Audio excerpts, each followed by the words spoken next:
Foodbook, czyli co jem w ciągu dnia. Na śniadanie wleciały grzanki z domową pastą z zielonego groszku, wędliną i warzywami. Normalnie wiosna na talerzu.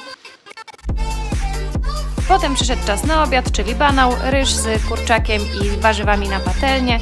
Proste, ale mega pyszne, klasyk zawsze się sprawdzi.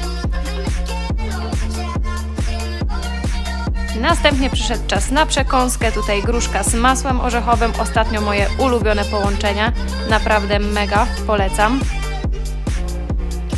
A na kolację krupnik z kaszy jęczmiennej, ponieważ najbardziej lubię lekkie kolacje. Obserwuj powietrze.